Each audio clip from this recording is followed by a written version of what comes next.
Unlike अगर आप period से पहले पैकेट करते हैं पूरा ब्रेस्ट पूरा स्तन जब टाइट रहती है चांसेस है कि आप इसको मिस करें। तो आइडियल टाइम पैकेट करने का होता है पीरियड खत्म होने का फर्स्ट वीक में। सो कैसे स्वयं संपर्श कैसे करते हैं, तो ये स्टेप इसीलिए इम्पॉर्टेंट है क्योंकि हॉस्पिटल आया, डॉक्टर ने देखा, तब डायग्नोस हुआ। इससे पहले बहुत पहले आप लोग घर में बैठ के फर्स्ट स्टेप खुद से डायग्नोस कर सकते हैं, मतलब एटलीस्ट खुद से पैकेट कर सकते हैं एंड देन आप डॉक्टर के पास आ सकते हैं। तो आप क्या करना है, आपको एक मिरर के सामने खड़े होना है पैकेट करने से पहले, मतलब चूंकि देखने से पहले आंखों से इंस्पेक्ट करना है कि एक्सपोज करके आप मिरर के सामने खड़े होना है एंड देन दोनों ब्रेस्ट में कुछ अनयूजुअल कुछ अजीब सा कुछ है क्या देखना है। जैसे कि गार्ड तो हम पैकेट करके देखेंगे बट इससे पहले निपल से कुछ डिस्चार्ज हो रहे हैं, नहीं तो क्या कुछ स्किन पकड़ी मतलब स्किन का कुछ चेंजेस है, ये सब आप देख सकते हैं।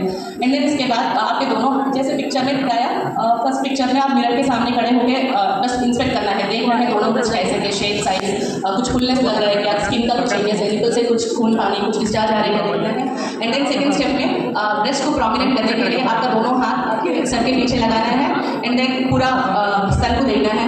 एंड थर्ड स्टेप सेम हाथों को आप आपके फीट के ऊपर कमर के ऊपर रख के प्रेस करके थोड़ा सामने झुक के देखना है कि कुछ चेंजेस है। एंड देन फोर्थ स्टेप में आप अगर लेफ्ट ब्रेस्ट को एग्जामिन कर रहे हैं तो लेफ्ट हाथ को ऊपर करके आपके राइट हाथों के 3 फिंगर्स से कभी भी ऐसा पकड़ के नहीं देखते हैं। अगर आप पकड़ के देखते हैं तो हर चीज़ आपको गार्ड की जैसा ही लगता है। ऑलवेज हमेशा आप आपका फिंगर्स के फ्लैट सरफेस से देखना होता है, वो भी हाथ उठा के ऑपोजिट का हैंड का फिंगर से फ्लैट सरफेस से आउटर सरफेस से शुरू करके धीरे धीरे करके अच्छा हम हैविंग दिस प्रोसेस ये है मेरे पास।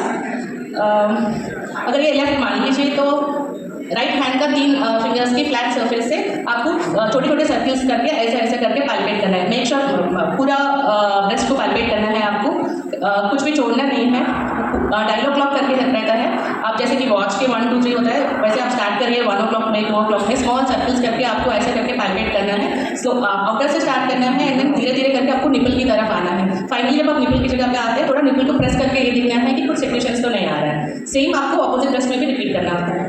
एंड देन ये सब आप खड़े होकर करते हैं तो लास्ट स्टेप में आप एक बार लेट के जब आप लेट जाते हैं जिनका थोड़ा मीडियम टू हेवी ब्रेस्ट होता है, जब ब्रेस्ट स्वे हो जाता है आप आपके रिब्स के अगेंस्ट मतलब बोन के अगेंस्ट ठीक से पैल्पेट कर सकते हैं। सेम स्टेप्स आप मतलब 4th and 5th स्टेप जो आप करते हैं सो लेट के भी करना होता है।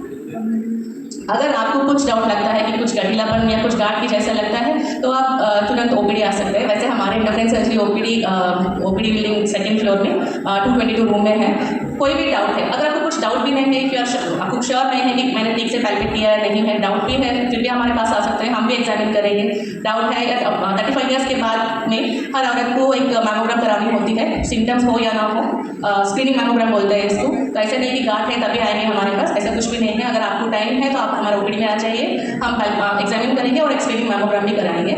मतलब 1-2 सेंटीमीटर का है पकड़ में आएगा अलग बात है। मैमोग्राम कराने से ये बेनिफिट होगा कि आपको पैल्पेबल स्टेज में नहीं है, छोटा है, वो गार्ड आपको स्कैन में पकड़ना है।